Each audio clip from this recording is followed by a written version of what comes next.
Excellente soirée à toutes et à tous, bonsoir, merci de nous avoir rejoints sur notre chaîne. On est ravis de vous retrouver comme chaque vendredi soir pour vos soirées Théma sur Canal Algérie. Un débat suivi d'un film ou d'un documentaire, en tout cas c'est cette tradition qu'on a perpétuée et qu'on perpétue encore sur notre chaîne pour la transmission de notre histoire. C'est un devoir de mémoire. Frantz Fanon associait les mondes coloniaux à un monde de statuts qui n'était pas anodin mais qui jouait un rôle structurant de l'ordre colonial, du contrôle social et de l'organisation territoriale et de la mémoire collective. Ces statuts symbolisaient ou symbolisent encore la domination coloniale. Ce sont des symboles de la violence et de l'oppression coloniale. L'émission de ce soir, mesdames et messieurs, nous l'avons intitulée « Décoloniser l'espace public, enjeux, résistance et transformation des monuments coloniaux ». Bienvenue à vous, mesdames et messieurs.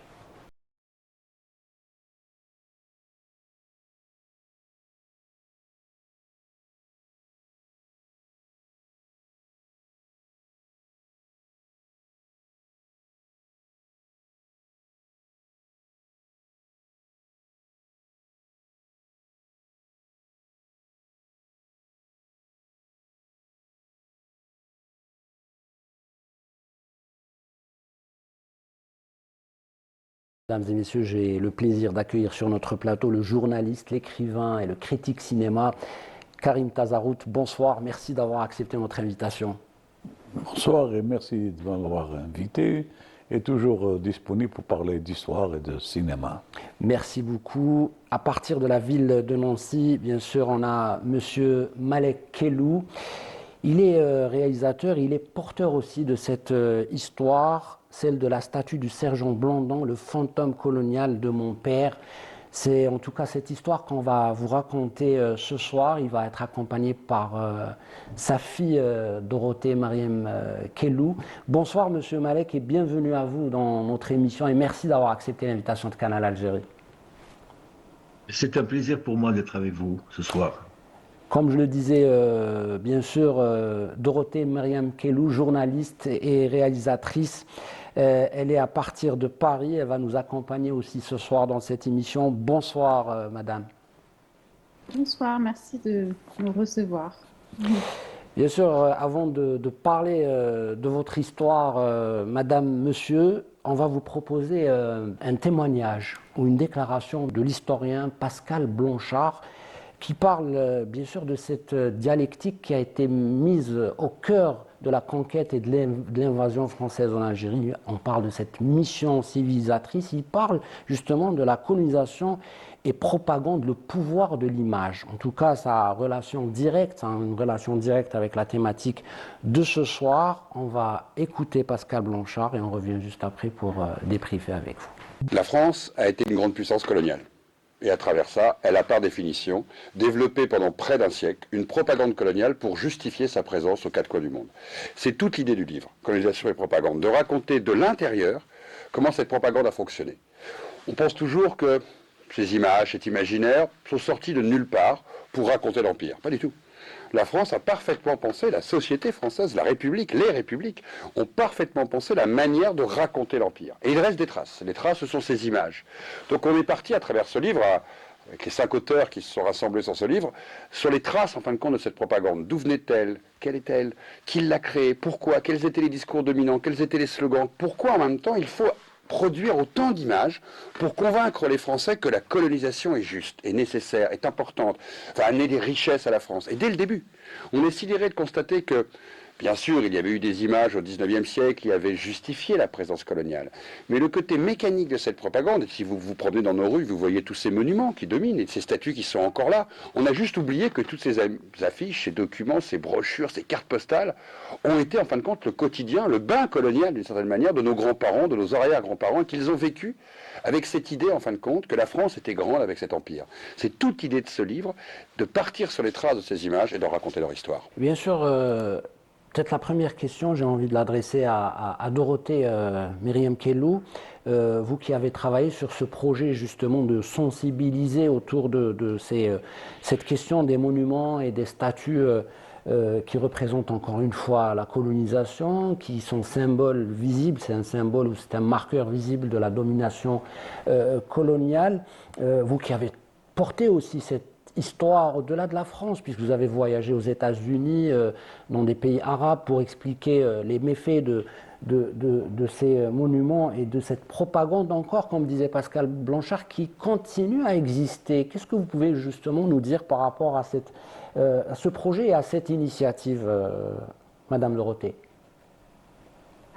Alors moi, ce que je dirais surtout, c'est que euh, la statue du sergent Blanc, puisque c'est de celle-là dont on parle dans l'histoire de ma famille, Oui. pour moi qui ai grandi en France, qui ai grandi à Nancy, elle ne signifiait rien, c'est-à-dire que je passais devant sans même la regarder. Hum, Je ne savais pas du tout que c'était un héros de la conquête de l'Algérie, un héros fabriqué par la France, par la Troisième République, que sa bravoure, selon le récit officiel, face à une horde de cavaliers arabes, était saluée et célébrée par le général Bugeaud. hum, En fait, pour moi, c'était juste une masse en bronze, sans grand intérêt. Je pensais même que c'était plutôt un soldat, un poilu de la Première Guerre mondiale. Et il a fallu que mon père, ici présent, Malek, finalement raconte son histoire. Le jour où il retrouve cette statue érigée sur la place publique à Nancy en hum, 1990, cette statue qu'il voyait enfant à Boufarik, hum. qu'il écrive son histoire, qui m'offre un projet de film qui s'appelle Lettre à mes filles, où il raconte le choc des retrouvailles avec sa statue enfant qui le terrifiait, pour que, et c'était pas immédiat, 15 ans plus tard, je m'y intéresse. Parce qu'il m'a fallu du temps, il a fallu que je fasse des études d'histoire, et notamment aux États-Unis, où Hum. j'avais plus de distance pour aller chercher la mémoire familiale. Il a fallu voilà, que je fasse tout un travail de création et d'écriture pour que finalement, avec mon père, on regarde ce fantôme de près. Mm. Mais jusque-là, il n'avait aucune signification pour moi. Il en avait par contre pour mon père. Ouais, justement, il faut peut-être faire parler votre père et le faire réagir par rapport à cette histoire, encore une fois, je le disais tout à l'heure, originale. Elle est incroyable, son histoire, parce qu'il est enfant, justement, dans la ville de Boufarik. Il voit avec votre grand-mère, hein, c'était sa mère à l'époque, il voit cette statue sur son piédestal, bien sûr, qui était en plein cœur de la ville de Boufarik. Il l'interroge. Bien sûr, à l'époque, on ne parlait pas, on ne pouvait pas parler par crainte parce que le colonialisme et son armée et son oppression faisaient peur aux Algériennes et aux Algériens. Et ce qui est incroyable, c'est que quand il part en France, en 1990, il va retrouver cette statue et c'est là que ça a commencé, cette sorte de peur ou ce fantôme qui l'accompagnait. C'est ça à peu près, je résume bien l'histoire, monsieur Malek? Voilà, vous parlez très bien de ma rencontre avec cette statue, mais je voulais juste peut-être revenir un petit peu en arrière Oui. et dire que, par exemple, tout Algérien qui se trouve comme cinéaste immigré en France Mm. rêve de parler de son histoire, de l'histoire de son pays. Hein. Mm. C'est une constante chez moi. Et donc, à partir du moment où, comme le disait Dorothée, j'ai rencontré cette statue qui est devenue un symbole pour moi.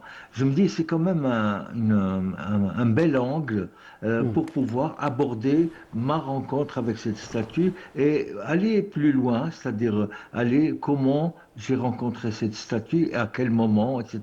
Et Mm. c'était ce moment-là qui était intéressant. Oui. C'est le moment où, en 1957, Mm. je n'habitais pas Boufarik, mais j'habite Mansoura, en Mm. petite Kabylie. Et la caractéristique de Mansoura, c'est que il y a une absence totale d'images. Il n'y a pas de musée, il n'y a pas de statues qui sont arrivées chez nous, Mm. il n'y avait pas de cinéma, il n'y avait pas. Donc on était plutôt imbibé par des contes kabyles, de contes arabes, etc.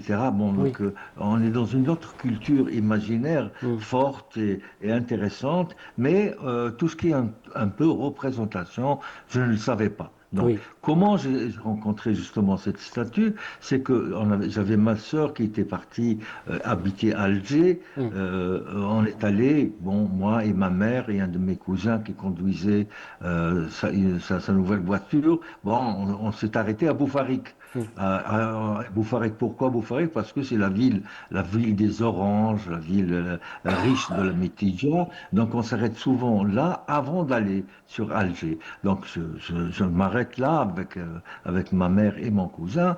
Donc on achète des oranges et on est arrivé près d'une place où était érigée cette statue de Sergent Blandan. Mm. Ah ben, moi, je ne savais pas, je me disais, parce que c'est vrai que dans les contes berbères, on nous raconte souvent des histoires de fantômes, de revenants, mais on n'avait jamais vu, je n'ai jamais vu une représentation devant mes yeux. Je Oui. n'avais que 10 ans, donc l'image est encore plus frappante. Donc on arrive dans ces trucs, et bon, on commence à me donner une orange à manger, et puis bon, je commence à éplucher l'orange, et je dis à ma mère, mais c'est quoi cette statue? C'est qui exactement? C'est un fantôme? C'est un revenant? C'est des choses que vous nous racontiez dans les contes? Elle fait très peur. Elle me faisait d'autant plus peur, cette Mm. statue, que tout autour de la statue, il y avait des véhicules, parce que c'était en pleine bataille d'Alger, hein, Mm. 1957, bataille d'Alger, avec des camions, des jeeps, des parachutistes. Donc vraiment, je me sentais très mal à l'aise, évidemment, avec tout ce monde. Et je disais à ma mère, c'est quoi, c'est qui, c'est ça. Elle me dit, Etken Sousmer, mange et tais-toi. Ouais. Voilà, c'est en fait l'expression tais-toi qui m'emmène aujourd'hui à Nancy à parler de la colonisation de l'Algérie. Oui, tout à l'heure vous avez parlé justement de cinéma, de documentaire, de vouloir parler de cette histoire, mais moi je voulais un peu parler surtout de ce trauma lié à l'enfance. Je voulais un petit peu parler de ce qu'a provoqué réellement cette image qui vous a fait peur au départ, bien sûr, à Boufarik, parce que c'était surtout cette phrase de votre maman qui vous disait on parle pas, on dit rien, parce que voilà, c'est accompagné de ces images de fourgons blindés, de chars, de militaires. Ça affecte bien sûr j'allais dire Mais une le enfance qui trauma est est censée être révélateur par cette paisible. statue. Ça, c'est Oui, exactement de la révélation. Mais moi, quand j'étais par exemple à Mansoura, oui, il y avait, enfin, j'ai failli mourir moi-même, et oui, Dorothée l'avait enregistré dans son film À Mansoura, tu nous as séparés, oui, où ma maison a été bombardée parce mm, qu'il y a des éclairantes, des bombes qu'on jetait à l'époque pour voir si des soldats du FLN étaient dans les alentours, etc. Donc il est tombé sur mon toit, mm, il a été arrêté par miracle mm, juste au-dessus de mon lit. Sinon, il allait exploser et je serais mort. Donc mm, c'est un premier trauma. Le deuxième trauma pendant c'est la ça. guerre d'Algérie, c'est que je voyais de mes yeux du napalm. De Mm, Al-Hamra, il y mm, a un village qui était un peu sur les montagnes, mm, et là, il y avait des moudjahidines qui étaient là, et on jetait des napalms. Donc mm. je voyais de mes yeux les couleurs de napalm qui ruisselaient comme ça, qui tombaient, bon, voilà, donc c'est un traumatisme beaucoup plus profond, et Oui, cette image donc était catalysatrice quelque part mm, de ce trauma, parce que c'est vrai, moi par exemple quand je me réveille la nuit, je me réveille avec des peurs de guerre, des soldats, toute mon enfance qui était mm. marquée par ce sergent Blandan qui représente un peu tout ce monde-là. Voilà, ça représente encore une fois, comme je le disais dans mon préambule, cette domination coloniale, ces statuts coloniales qui sont érigés un peu partout, qui étaient érigés un peu partout en Algérie, mais après, beaucoup d'entre elles vont être transférées en France. Ce qui est aussi remarquable, et la question s'adresse justement à Madame Dorothée Myriam, c'est ce rapport entre père et fille. Euh, je sais que beaucoup d'Algériens, beaucoup d'enfants de la guerre, de la colonisation, portent en eux le trauma, ce trauma, mais ils restent très pudiques, ils n'arrivent pas à sortir ce mal, ils vivent avec. Mais comment justement est venu ce déclic, c'est-à-dire ce déclic de transmission, et comment vous l'avez-vous perçu en tant que jeune franco-algérienne qui peut-être ne connaissait pas cette histoire du fantôme du sergent Blandan, Myriam? Tout à fait. Je ne connaissais pas cette histoire du sergent Blandan. Je ne connaissais même pas l'histoire coloniale, en fait. Je ne connaissais pas même les dates, 1830, 1962. Enfin, tout m'échappait en ayant grandi en France. Je me souviens qu'au lycée, on avait brièvement parlé des décolonisations. Donc, c'était une succession de dates. L'indépendance du Maroc, l'indépendance de l'Algérie, l'indépendance du Cameroun, etc. Mais voilà, ça ne s'était pas imprimé en moi et surtout, je ne comprenais pas ce que signifiait être colonisé. Ça veut dire quoi en fait? Ouais. Et pour moi, très très tôt, il y a l'interrogation de la non-transmission, c'est-à-dire à la fois de la langue, de la mémoire. Et j'ai très très vite souhaité apprendre la langue arabe. Je suis partie étudier en Égypte, j'ai travaillé en Palestine.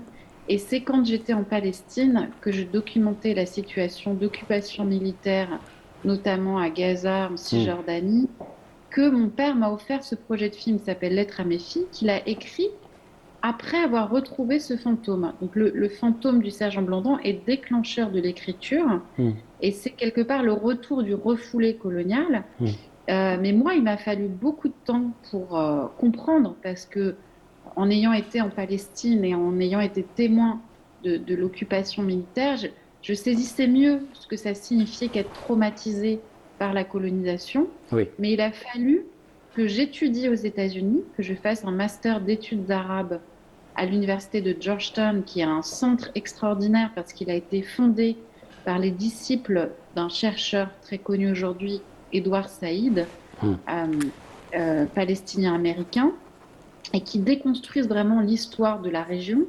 Et c'est un de mes professeurs à qui je rends hommage aujourd'hui, qui s'appelle Oussama Abimershed, libanais-américain, spécialiste de l'Algérie coloniale, qui m'a dit, puisque vous êtes d'origine algérienne, vous allez creuser du côté de l'oubli. Moi, je lui ai dit, mais de quel oubli vous parlez? Il m'a dit, creusez, vous allez trouver. Et ça fait 15 ans que je creuse, donc il a quelque part un petit peu déterminé la suite de ma vie.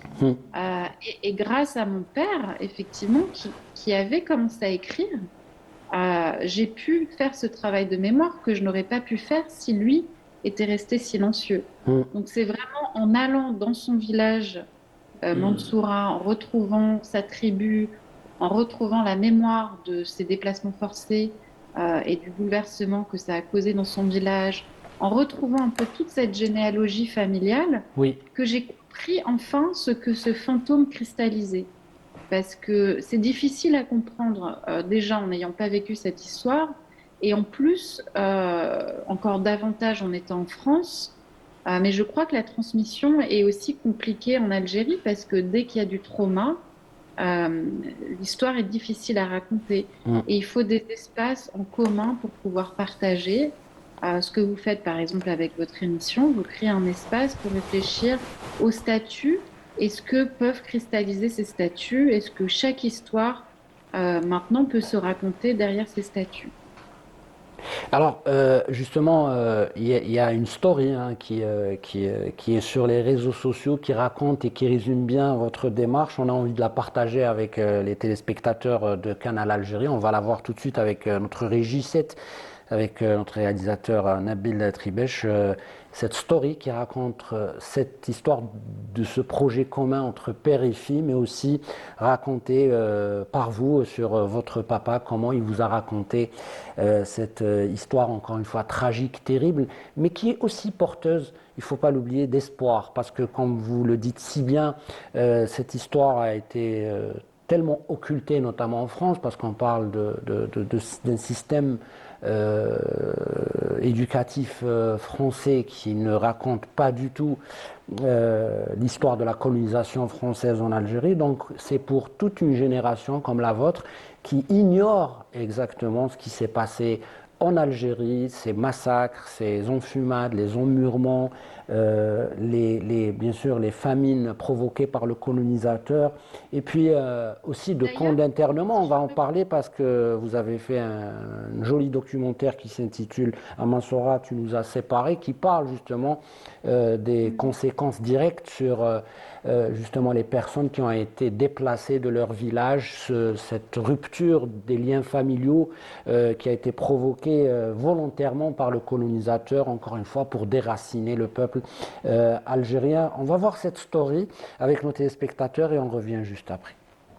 Le réalisateur et sa fille ont décidé de combattre la statue d'un héros de la colonisation de l'Algérie. Je rencontre le sergent Blandan à 6 heures du matin. Je me suis dit, ça y est, c'est mon fantôme qui arrive. La guerre a marqué mon enfance, donc c'est d'une violence extrême. Je voulais me libérer de ça. Le sergent Jean-Pierre Hippolyte Blandan est tué à l'âge de 23 ans en 1842 lors de la guerre de colonisation de l'Algérie et érigé en héros. Une statue à son effigie est construite à Boufarik en Algérie où le jeune Malek Kellou la découvre pour la première fois en 1955 à l'âge de 11 ans. Je passais donc de mon village kabyle vers Alger. Et en pleine bataille d'Alger, il y avait des militaires qui tournaient autour de la statue. J'ai posé la question à ma mère, mais c'est quoi ce sergent Blandan qui est en face de moi, c'est qui? Elle m'a dit non, mange ton orange et tais-toi. C'est-à-dire à l'époque de la guerre d'Algérie, on gardait le silence. Le silence, c'était un peu une arme. Moins on parle, moins on se mouille et moins on est inquiété par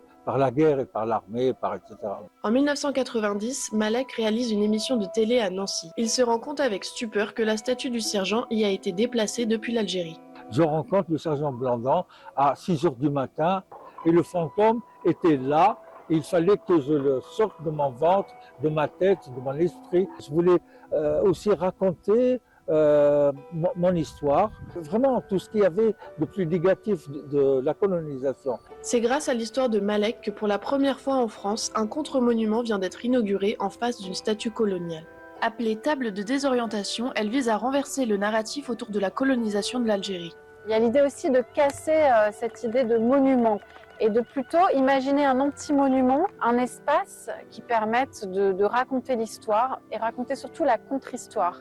Parce que l'histoire du sergent Blandan, on y a accès facilement, mais qui avait en face en fait du sergent Blandan? Celui qui a eu l'honneur de tuer le sergent Blandan, le combattant, s'appelait le Cheikh Badawi. Mais il n'y a pas d'image, il n'y a pas de représentation du Cheikh Badawi, mais j'ai tenu à inscrire le nom sur la table de désorientation parce que voilà, c'est des noms qu'on ne retrouve nulle part. On lit le texte et on a vraiment l'ombre de Blandan juste au-dessus de nous. À Boufarik, tu es parti, mais ton absence est aussi spectrale.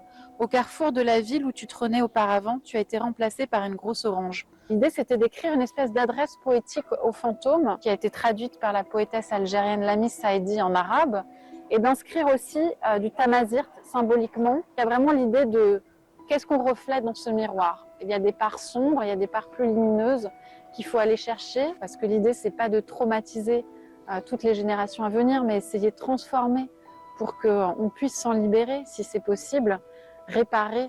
Et bien sûr, on va parler avec Myriam Dorothée Kellou justement sur ces contre-monuments, sur cette table de désorientation, l'idée est là.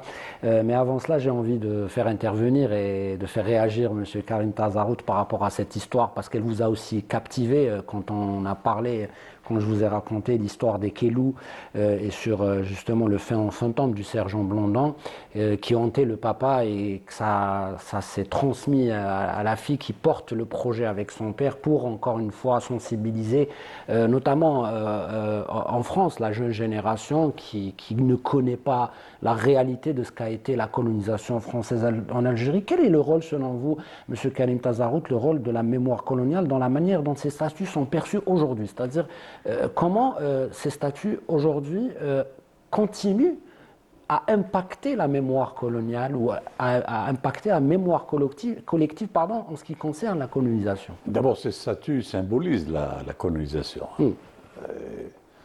Frantz Fanon en parle.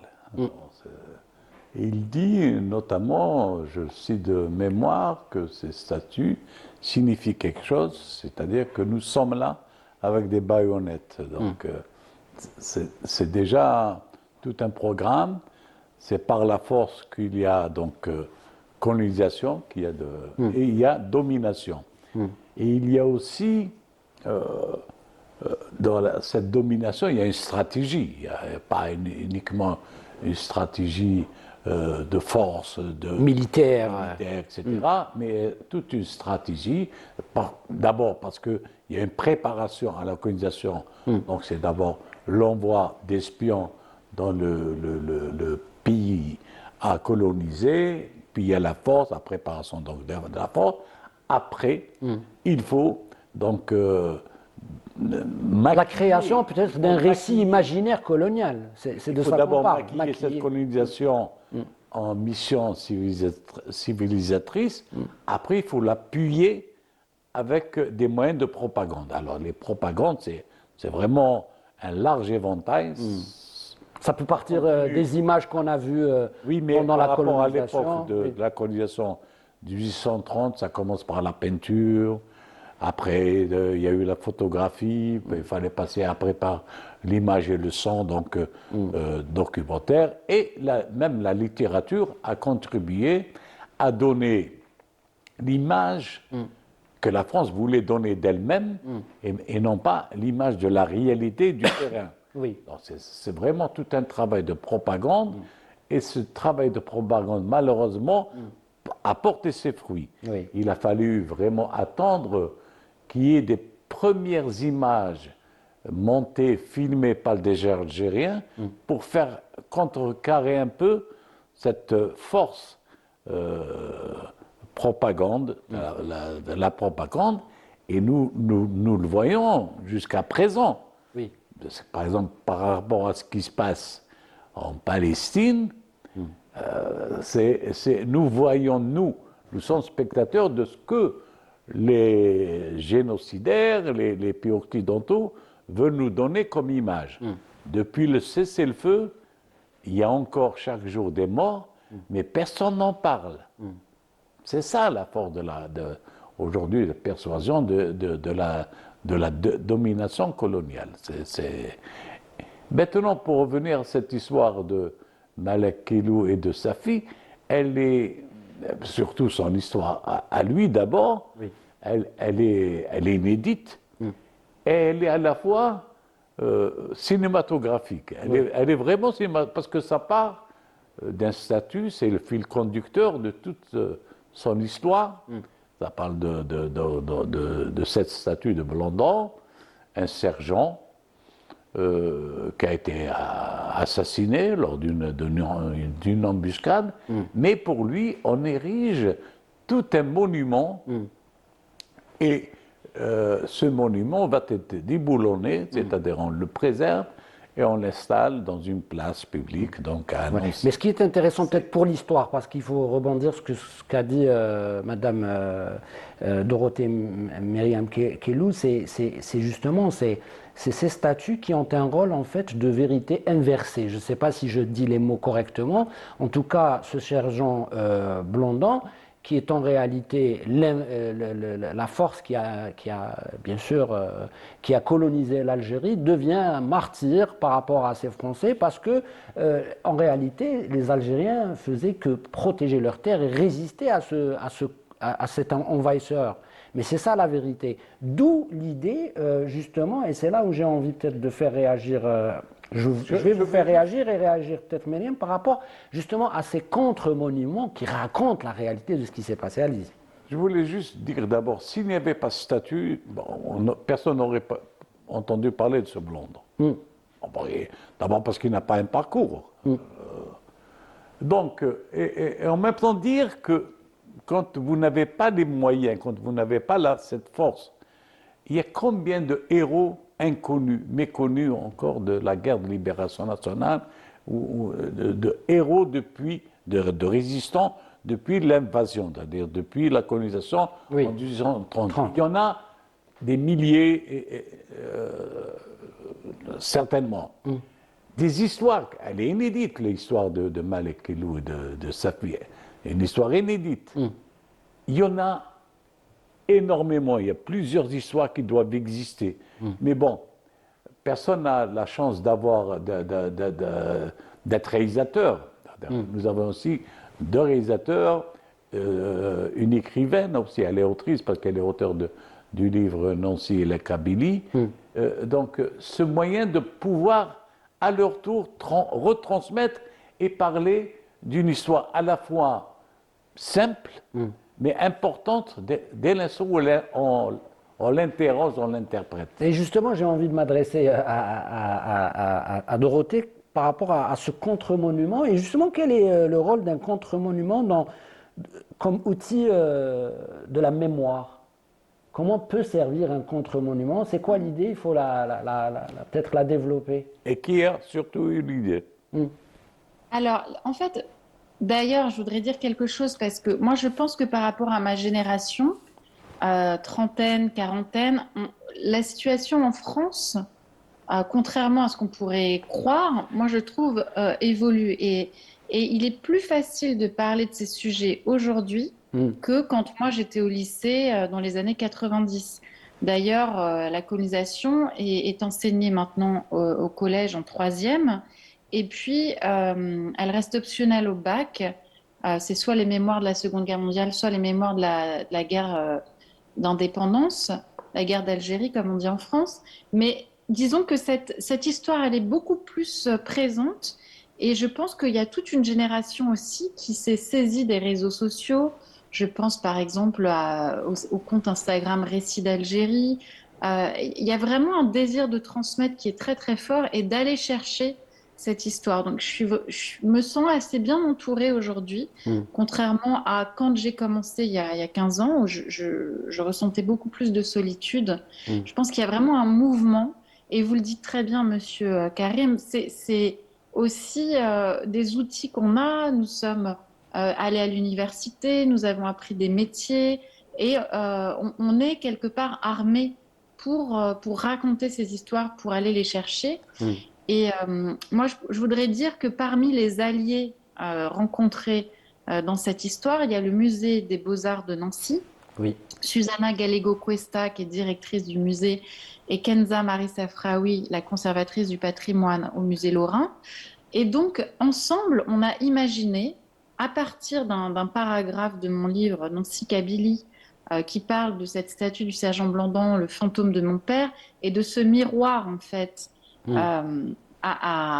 quelque part à placer face au lecteur, on a imaginé ce contre-monument, qu'on préfère d'ailleurs appeler anti-monument, parce qu'il y a aussi une fatigue à penser le monument, la verticalité du monument, la grandeur du monument. Il y a plutôt l'idée d'inscrire dans une forme d'humilité une contre-histoire avec ses voix silenciées. Et moi, je suis allée chercher l'histoire de la tribu, et notamment de celui qui a mortellement blessé le sergent Blandan, qui s'appelle le Cheikh Badawi. Et j'ai pu documenter finalement quelque part l'histoire qui n'est pas écrite par les Français, qui reste à écrire, même s'il y a une place Cheikh Badawi à Boufarik aujourd'hui, mais qui reste à écrire puisque c'est surtout de l'histoire orale, c'est de l'histoire qui est présente dans les familles. Et j'ai trouvé intéressant d'inscrire sur ce contre-monument ou cet anti-monument qu'on a imaginé avec le musée l'histoire notamment de mon père, de ses retrouvailles avec ce fantôme, et puis de la terreur qu'il instillait à Boufarik chez des enfants qui le regardaient, chez les jeunes adultes, les adultes qui s'en souviennent jusqu'à aujourd'hui et qui m'ont parlé du Cheikh Badawi. Donc voilà, c'est aussi toute cette démarche. Et le texte a été traduit en arabe et en partie en kabyle, en tamazirt. Et donc, il y a aussi l'idée de raconter l'histoire en plusieurs langues pour qu'elle soit accessible à tous et symboliquement qu'elle inclut tout le monde. Et notamment, de mon point de vue, le plus important, ces voix qu'on n'entend pas assez en France, qui sont celles notamment de mon père, mais bien d'autres Algériens qui ont subi la colonisation. Oui. Peut-être une question rapide. Vous qui avez installé justement ce contre-monument et cet anti-monument qui parle justement de l'histoire de votre père et de milliers d'Algériens, voire des millions, quel a été l'impact justement dans la ville de Nancy? Vous avez parlé justement de ces acteurs locaux qui peuvent vous aider. Vous avez parlé de l'école des beaux-arts, des artistes qui vous ont rejoint dans cette aventure, mais quel a été l'impact selon vous, encore une fois, Myriam, et je donne aussi la parole à M. Malek, dans la ville de Nancy? Est-ce que ce monument et ce contre-monument est visité? Est-ce qu'il y a des questions qui se posent? Est-ce qu'il y a des Français qui viennent justement vers vous pour raconter? Et est-ce que justement les autorités ont permis cette vérité sur une placette centrale dans la ville de Nancy, par exemple? Et je pense qu'il faut saluer quand même l'engagement de la ville de Nancy. Donc, il y avait le maire de Nancy, Mathieu Klein, qui a fait un discours sur l'importance d'inscrire justement ces voix dans l'espace public. Et puis, la présidente du conseil départemental, Shahinaz Khairouni, qui est de famille algérienne, pour qui cette histoire compte beaucoup aussi. Et en tout cas, moi, ce que j'ai pu apprécier, Oui. c'est que j'ai reçu des messages ensuite. Alors, mon père vous dira, en ayant été à Nancy plus longtemps, mais moi, j'ai reçu des messages, notamment de descendants de Pieds Noirs à Boufarik, Oui. qui m'ont dit, bon, bah, moi, par exemple, j'écris un livre sur l'histoire de ma famille Pieds Noirs, eh bien, je tâcherai d'inclure la parole des colonisés, qui jusque-là étaient invisibilisés. Et donc, je pense que, pour moi, c'est la meilleure, quelque part, preuve que, en fait, ces contre-monuments ont une importance parce qu'elles font prendre conscience que d'autres voies existent, alors que jusque-là, elles étaient Inexistantes. effacées. Oui, exactement. Et bien sûr, on va faire réagir Malek par rapport justement à ce contre-monument. Quel a été votre sentiment, Monsieur Malek, de voir ce collectif s'installer et vous accompagner dans cette histoire tant importante pour vous, mais pas que, mais pour le peuple algérien, pour votre fille, pour votre famille et pour les générations à venir? C'est un aboutissement pour vous, ce monument qui est installé en plein cœur de la ville de Nancy? Oui, c'est très important qu'on puisse, parce que on a eu les échos de presse après l'inauguration du miroir que Dorothée en parlait. Oui. C'est très important. C'est très important pour une fois, un Algérien arrive à faire sortir la ville de Nancy de l'oubli. Hein. Oui. C'est quand même une ville qui a rayonné au début du 19e siècle, qui actuellement se cherche et nous on a apporté un éclairage, un regard nouveau, un regard frais, vrai aussi parce que nous avons vécu une histoire. Moi personnellement j'ai vécu des passages difficiles mais des passages heureux aussi. Je voulais juste raconter une chose importante pour moi en tant que réalisateur. Oui. Je ne veux pas m'arrêter uniquement sur le sergent Blondin comme symbole. Je voulais aller un peu plus loin. Oui. Et c'est pour ça que j'ai axé mon travail essentiel avec un lycée, qui est le lycée de Jeanne d'Arc à Nancy, qui a abordé la colonisation de l'Algérie au 19e siècle et on y est allé donc avec le professeur qui patronne, qui veille justement à la formation de cette classe, pour aller chercher des documents qui touchent justement l'occupation de l'Algérie. Alors, on est allé par exemple, d'une part au Beaux-Arts, et on a fait sortir un tableau de De Villy, qui est un tableau qui décrit justement la bataille, enfin qui montre la bataille qui a eu lieu près de Boufarik, avec la mort du sergent Blondin comme héros. Donc, avec les élèves, on a analysé un petit peu le côté pictural, le côté des couleurs, le côté des paysages, la représentation de l'arabe dans le tableau qui est totalement effacé, on a toujours un groupe de soldats bien organisés au milieu, au centre, qui se défendent, etc. Et les autres, c'est un peu des sauvages qui viennent agresser ce petit groupe, etc. Donc on a essayé de travailler sur la représentation, d'une part. Et d'autre part, on est installé aussi à la bibliothèque municipale. Et à la bibliothèque municipale de Nancy, on a trouvé des correspondances, des petites choses qui sont envoyées à des familles par des soldats qui étaient dans la troupe de Blandon, ou des soldats qui étaient de Saint-Troufian, de Constantine et d'ailleurs, enfin, qui décrivaient leur rencontre avec les Arabes.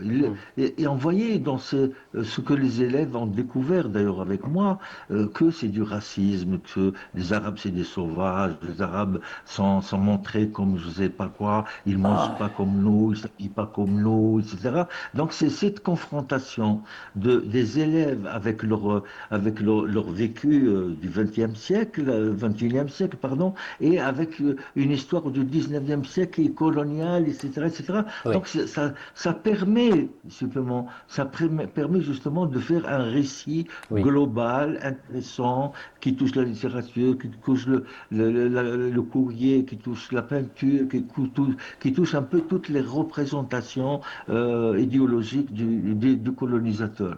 Donc, et en plus, moi, j'ai fait un petit peu un pas de côté, comme on dit, c'est que je suis allé voir, parce que j'ai fait mes études à Bruxelles, en Belgique, et l'histoire du statut belge m'intéressait, parce que ça montre aussi le colonialisme qui est européen, qui est quand même pas uniquement français, et donc Léopold II sur son cheval qui trône près du palais de Bruxelles. Donc je suis allé là et je rencontrais des gens qui racontaient l'histoire de comment couper les mains aux Noirs du Congo, comment on a envahi un pays, comment on les faisait travailler, mais comme je sais pas, vraiment de l'esclavage. Donc il y avait ce côté de sortir de la France pour montrer que ça concerne un petit peu toute l'Europe du 19e siècle qui était touchée par la colonisation. Parce que c'est important de le faire. Voilà. Voilà, Enfin, des un peu œuvres. lent, mais c'est pas grave. Oui, donc des œuvres artistiques, un monument qui transforme le discours en réalité coloniale et qui ramène les gens et les personnes vers la vérité, un autre domaine, bien sûr, qui sensibilise et qui raconte aussi la tragédie vécue par le peuple algérien durant, bien sûr, la colonisation française en Algérie, qui a débuté en 1830 jusqu'à 1962. C'est une longue nuit noire. Pour citer peut-être un petit peu notre ami Sidi Ali Mazif qui a utilisé ce mot, cette phrase de longue nuit noire. D'ailleurs, on va en parler parce que Karim Tazarout a une proposition de film pour nous ce soir. J'ai envie de parler aussi de ce documentaire intéressant signé par Dorothée Myriam Kellou. À Mansoura, tu nous as séparés. C'est aussi cette histoire, votre histoire, encore une fois, de votre famille. Sur le déplacement des populations au niveau actuellement la wilaya de Borj Bouarerij, dans la commune de Mansoura, là où vous habitiez. Et ce documentaire nous plonge dans cette histoire dramatique, tellement triste et émouvante, mais aussi, encore une fois, il y avait de la joie, on l'a ressenti dans la manière où Myriam parlait de rencontres, de vos retrouvailles avec les habitants de Mansoura. On a un extrait de ce documentaire, on va le découvrir ensemble, parce qu'il y aura certainement une diffusion intégrale sur Canal Algérie. Ça, je crois que c'est sûr, avec l'autorisation de la réalisatrice. En tout cas, on découvre un extrait, on revient juste après pour en parler.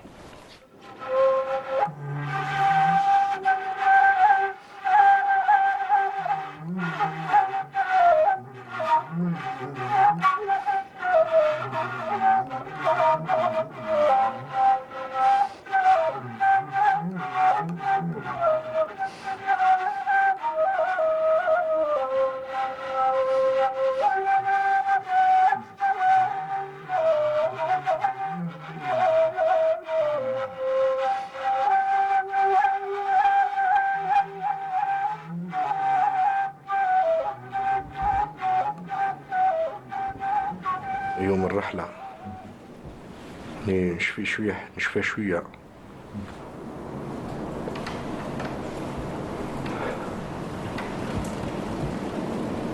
شفيت حاجة اللي نشفى عليها مليح اللي مركاتني بزاف هي كي جاء القلع الكاميو خلاص ركبوا خواتاتي، ركبوا تما، ركبت جدة عماماتي إلى آخره. جاي يمشي، كنت أنا ولد عمي، هو شوي كبير عليا. أنا كنت حوالي 7 سنين في عمري، هو يكون 10 9 يكون 9 هكذاك 9 ما لحقش 9. كاين واحد القوري كان تما واقف في كل كاميو عنده واحد هكذا يتفكر، باسكو كاين بزاف في العسكر، كاين اللي يمشيو وكاين اللي حابسين عند الكورن. هذاك ما خلاناش نركبو.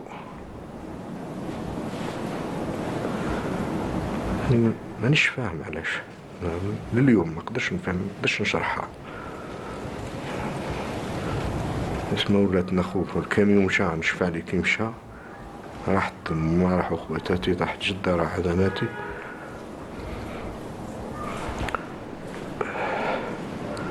قعدنا اسمنا حايرين، نشوفوا في بعضنا. نقول لك واحد ساعة تقريبا، ساعة ولا مهم شوية مدة، باسكو كنا نقولوا عندنا واحد الإشعار تاع خوف، حيرة، حايرين يعني واش راح يصرى. حتى نشوف السيدة هكذا هزنا من اللور ولا احنا في الكاميو. لقيت روحي مع ولادو ونساء بناتو ركبناتهم، كي حطنا هكذا كيسمى كان القش هذاك، قاعدين نشوفوا في السماء يعني كديش تحطنا على شغل راقدين على ظهرنا هكذا نشوفوا السماء. ومن بعد يعني رحت الطريق يعني ما نشفاش عليها، ما شفيتش كيف يعني نعرف باللي الطريق هذيك هي اللي يمشي لها، بصح ما شفيتش واش شفت في الطريق ولا ما شفاش عليها. الشيء اللي بقيت نشفى عليه يعني كانت مدة هكذا، ومن بعد حنا رايحين ما نعرف لا كان القلق هذاك اللي كان فينا ما خلانش، ولا القعدة هذيك اللي كنا قاعدين فيها. المهم أنا ما شفيتش على الطريق.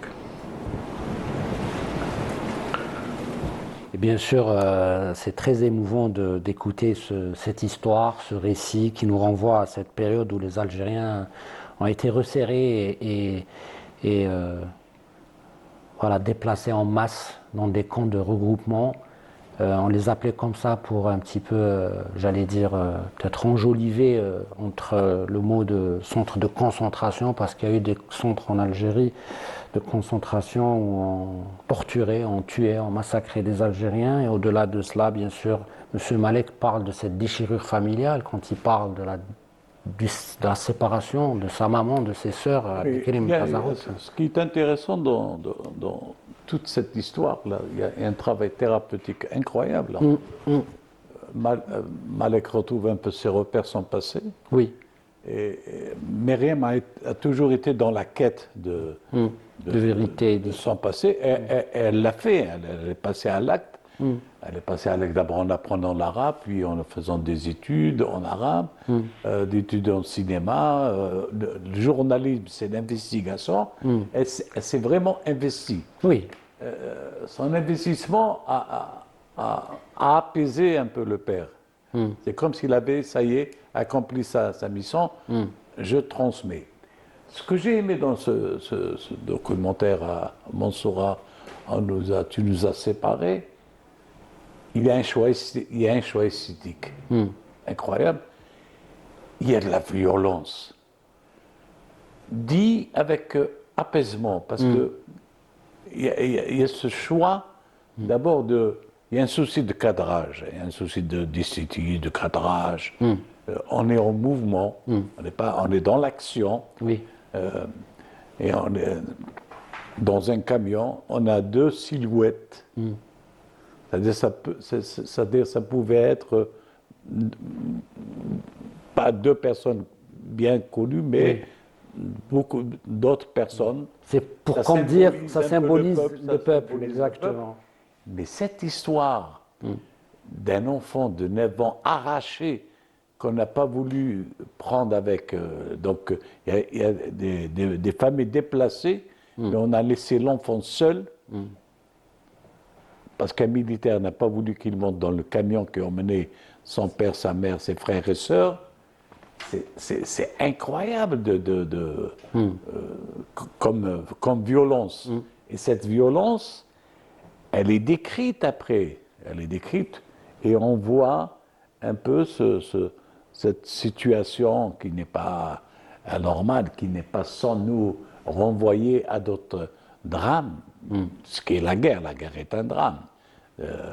Et il y a ces zones interdites, on les appelle aussi des zones interdites, où des familles sont regroupées pour couper le lien qu'il y a entre les populations et les moudjahidines et les maquisards. C'est donc pour porter un coup à l'élan, au sursaut révolutionnaire. C'est pour cela, moi j'aimerais bien qu'on voit le film en entier, le documentaire en entier, parce qu'il raconte un pan de cette réalité. Nous avons des films qui ont parlé, dans le film de Nasreddin Ghenifi sur... Nous n'étions pas des héros, oui. Nous avons fait le film qui s'appelle Zone interdite, et il y a aussi le film que nous allons présenter ce soir. Il y a de La Voix qui parle un peu de ce écran d'internement. Mais le travail de Myriam Kellou est à saluer, vraiment. C'est un travail à saluer, un travail remarquable. Peut-être pour Melek, qu'est-ce que ça symbolise, cet aboutissement justement de ce documentaire, la réalisation? Je crois que c'est un documentaire qui a été plusieurs fois primé.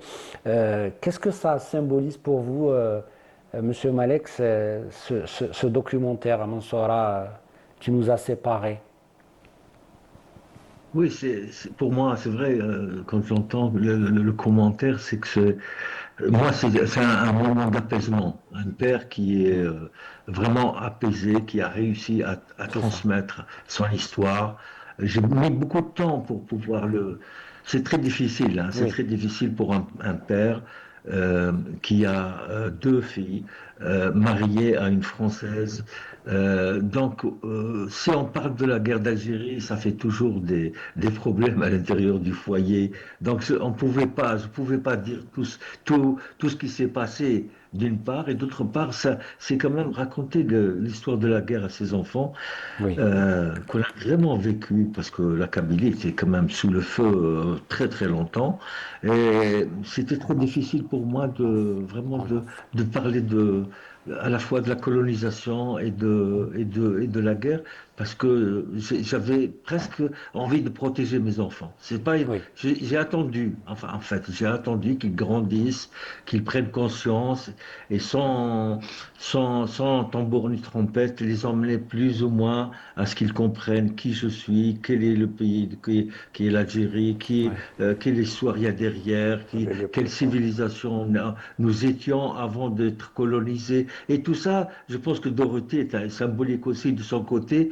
où on arrive à ce qu'elle concrétise et qu'elle fasse un film. Et c'est le film qu'elle a fait, est magnifique, enfin à la fois la beauté plastique, mais la beauté aussi humaine. Il fallait rencontrer mes amis qui étaient avec moi pendant la guerre d'Algérie, et de vraies militantes comme Alja, qui était là avec ses lettres, qu'il a rencontré le colonel Ameroche, qu'il a rencontré les plus grands résistants, et il a perdu cinq de sa famille qu'il a donné à la guerre de libération. C'est une femme prodigieuse, avec ces femmes comme ça qu'on a réussi à se libérer. Enfin, moi, le fait de donner la parole à tout ce monde-là qui était avec moi à Mansoura, parce que moi j'étais jeune, j'écrivais déjà des lettres, etc. J'étais tout le temps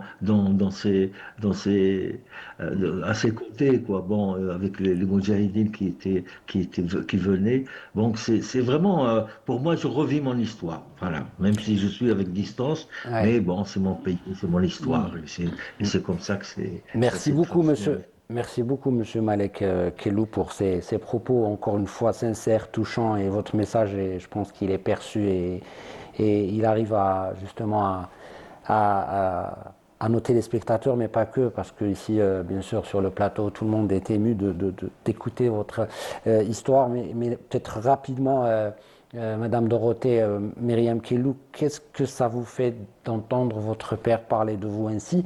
Et qu'est-ce que ça représente justement ça dans cet élan, j'allais dire, pas que familial, mais qui devient aussi collectif? Mais rapidement, hein, parce qu'on arrive à la fin de l'émission. On n'a pas beaucoup de temps. Mais moi, ce que je dirais, c'est qu'aujourd'hui, j'aurais envie de refaire un montage de mon film pour appeler le film À Mansoura, tu nous as réunis. Oui, Parce que, évidemment, il y a la séparation de la guerre, mais il y a la réunion aujourd'hui. Et je suis très heureuse d'avoir pu faire ce travail avec mon père de son vivant, parce que je rencontre beaucoup de jeunes qui me disent, mon papa est déjà parti, mon grand-père est déjà parti, comment faire pour retrouver la mémoire?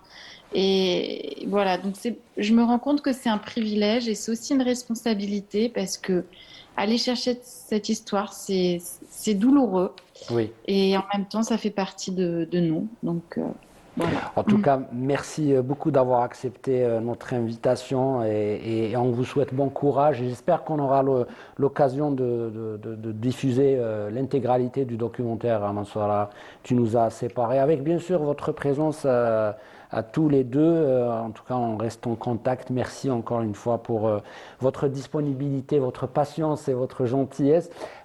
Rapidement, Karim Tazarout, en 1 minute, donnez-nous les 3 clés pour voir le film La Voix de Mohamed Slim Riyad. Bien sûr, c'est un film, j'allais dire mythique, parce qu'il est sorti en 1968. Il fait partie de ces films algériens post-indépendance. Hein. C'est les films qui racontent la révolution algérienne avec une pléiade de comédiens, Mustafa Chougrani, Sid Ahmed Agoumi. J'y arrive. Et puis il y avait aussi Allel Mouhib, hein. C'est un géant bien sûr du théâtre et du cinéma. Et puis il y avait Rachid Merabni, je crois, à la photo.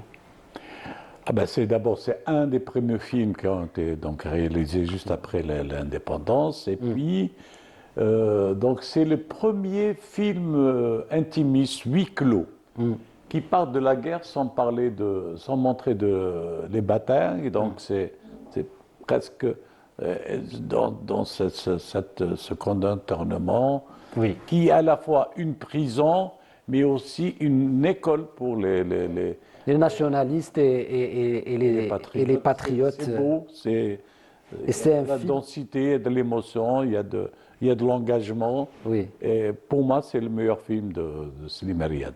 Merci beaucoup. En tout cas, on rappelle que Mohamed Slim Riyad était militant de l'ALN aussi. Bien sûr, il a été emprisonné. Et bien sûr, il parle de son expérience. Effectivement. C'est un film à voir et à revoir. Ce soir. Merci beaucoup à Abdelkrim Tazarout de nous avoir accompagnés. Merci encore une fois à M. Malek Kellou et à Dorothée Myriam Kellou. Mesdames et messieurs, tout de suite, séance cinéma sur Canal Algérie avec le film La Voix 1968 avec cette copie magnifique en noir et blanc. Copie granuleuse, hein, ça nous rappelle les images d'archives. C'est un très très beau film à voir. Je remercie Nabil Tribech d'avoir réalisé cette émission, à l'assistana, à notre ami, et au scriptana, Hajar Bessa, et puis sans oublier les efforts du studio 7 de Canal Algérie à leur tête belle de douche, et puis à tout le monde qui nous appuie sur cette émission. Merci beaucoup, bonne soirée, à la semaine prochaine, au revoir.